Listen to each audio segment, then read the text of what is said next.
శ్రీ సీతారామాభ్యాం నమః. శ్రీ గురుభ్యో నమః.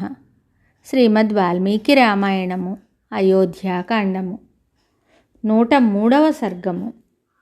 కౌసల్యాదేవి వశిష్ఠునితో తోడి రాజపత్నులు మొదలగు వారితో కూడి మందాకిని తీరానికి చేరుట.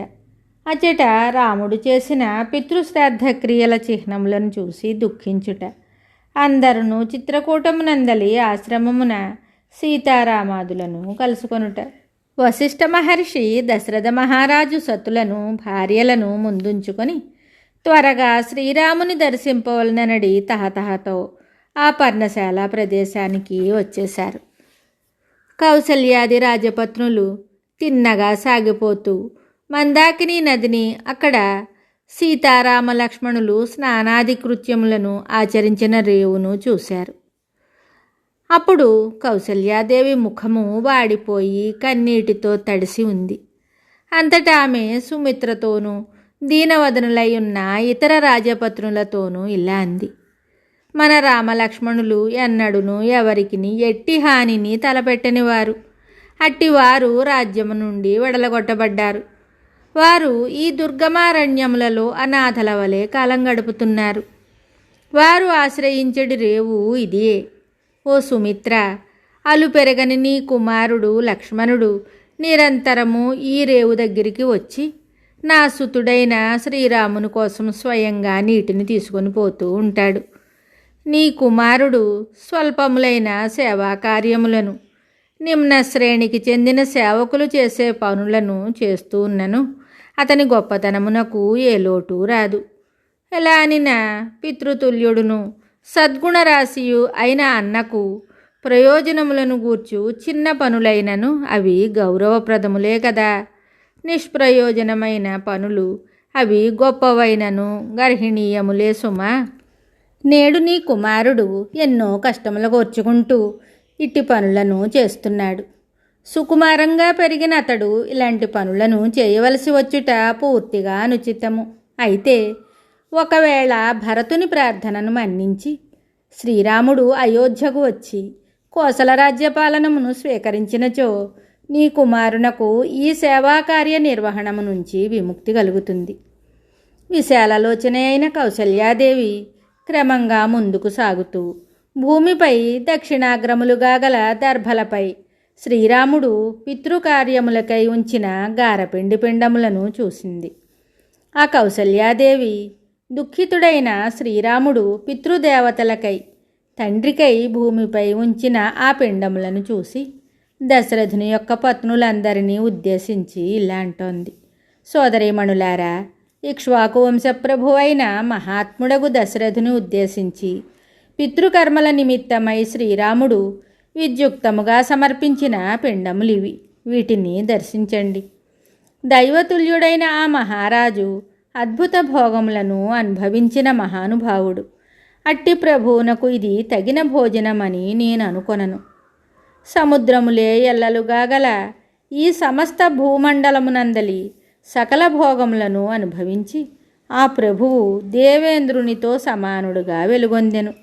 అట్టి మహారాజు ఈ గారపిండి ముద్దలను ఎట్లు ఆరగింపగలడు? సకలైశ్వర్యములకును కుదురైన రాజవంశమునందు జన్మించిన శ్రీరాముడు తన తండ్రికి ఈ గారపిండి ముద్దలను సమర్పించవలసి వచ్చెను గదా. లోకమున ఇంతకంటేనూ మించిన దుఃఖకరమైన విషయం ఏముంటుంది? శ్రీరాముడు తన తండ్రికై గారపిండి పిండములను సమర్పించి ఉండుటను చూసియు దుఃఖభారముచే నా హృదయము ముక్కలు ముక్కలైపోవట్లేదేమిటి? మానవులు తాము భుజించడి ఆహారమునే దేవతలకు నైవేద్యంగా అవిస్తారు అను శృతివచనము లోకప్రసిద్ధము. అది సత్యమనియే నాకు తోచుచున్నది. ఈ విధంగా శోకార్తయ్యున్న కౌసల్యాదేవిని ఆమె సపత్నులు ఓదార్చి తిన్నగా ముందునకు సాగారు. తరువాత వారందరూ ఆశ్రమాన్ని చేరి శ్రీరాముణ్ణి దర్శించారు. అప్పుడతడు దివి నుండి భువికి అవతరించిన దైవము వలె భాసిల్లుచుండెను. సమస్త భోగములను విడనాడిన శ్రీరామచంద్రుని చూసి శోకముతో కృశించియున్న ఆ తల్లులు అందరూ ఆర్తితో అలమటిస్తూ కన్నీరు మున్నీరుగా వెక్కి వెక్కి ఏడవసాగారు. నరశ్రేష్ఠుడును సత్యసంధుడును అయిన శ్రీరాముడు ఆ మాతృమూర్తులనందరినీ చూడగానే తన ఆసనము నుండి లేచాడు. తరువాత అతడు వారి పవిత్ర పాదములకు వరుసగా ప్రణమిల్లాడు. విశాల నేత్రలైన ఆ రాజమాతలు, ఆ తల్లులు తమ చల్లని చేతులతో మృదువైన వ్రేళ్లతో శ్రీరాముని వీపుపై నిమురుచు అందలి ధూళిని తుడిచివేశారు. శ్రీరాముడు వారికి నమస్కరించిన తరువాత లక్ష్మణుడును ఆ తల్లులందరినీ చూసి కడు దుఃఖితుడై తానును వినమ్రుడై భక్తి శ్రద్ధలతో వారికి వరుసగా ప్రణమిల్లాడు.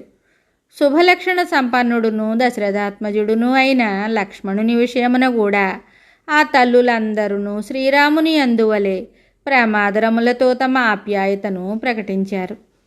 తరువాత సీతాదేవియు మిగుల దుఃఖితయ్యి కన్నీరు కారుస్తూ తన అత్తగార్ల పాదములకు ప్రణమిల్లి వారి ఎదుట నిలబడింది.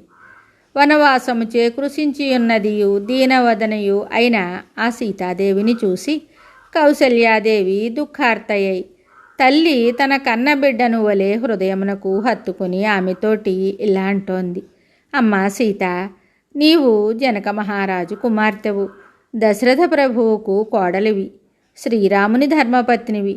అట్టి నీకు ఈ నిర్జనవనమున ఎంతటి దుఃఖము ప్రాప్తించినది?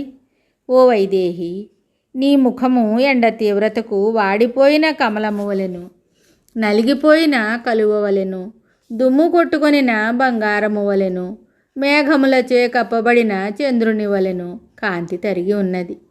ఆ విధముగా చిన్నబోయియున్న నీ ముఖాన్ని చూసిన తరువాత నా మనోవ్యథ అనడి ఆరణి నుండి పుట్టిన శోకాగ్ని అగ్ని కర్రను కాల్చివేయినట్లు నన్ను మిగుల దహించి వేయుచున్నది. తన తల్లి అయిన కౌసల్యాదేవి శోకార్తయ్య అలా విలపిస్తూ ఉండగా భరతుని అన్నయ్య అయిన శ్రీరాముడు వశిష్ఠుని చెంత చేరి ఆయన పాదములకు ప్రణమిల్లాడు. దేవతలకు ప్రభు అయిన ఇంద్రుడు బృహస్పతికి నమస్కరించినట్లు అగ్నిజ్వాలల వలె దివ్య తేజస్సులతో విరాజిల్లుచున్నవాడును వంశపురోహితుడును అయిన వశిష్ఠ మహర్షి యొక్క పాదములకు ప్రణమిల్లి తరువాత శ్రీరాముడు ఆ మహామునితో కూడా అచ్చటనే కూర్చున్నాడు.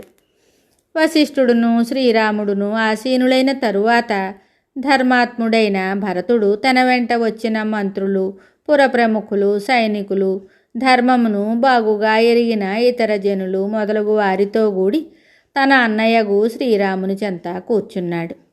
పరాక్రమశాలియగు భరతుడు తన అన్న సమీపమున కూర్చున్న తరువాత తాపసి వేషములో దివ్య తేజస్సుతో ప్రకాశించుచున్న శ్రీరాముణ్ణి చూశాడు.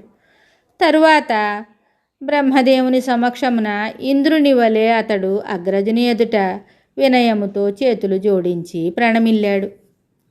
భరతుడు శ్రీరామునకు సగౌరవముగా నమస్కరించిన తరువాత అతడు తన అన్నతో ఏ ఏ సాధువచనములను పలుకునో గదా అని అచట చేరి ఉన్న సత్పురుషుల హృదయములలో కుతూహలం పెళ్ళుబుకింది. సత్యసంధుడైన ఆ రాముడును, మహానుభావుడైన లక్ష్మణుడును, ధర్మాత్ముడైన భరతుడును తమ బంధుమిత్రులతో కూడిన వారై యజ్ఞశాలయందు సదస్యులతో ఒప్పుచున్న త్రేతాగ్నుల వలె విరాజిల్లుతున్నారు.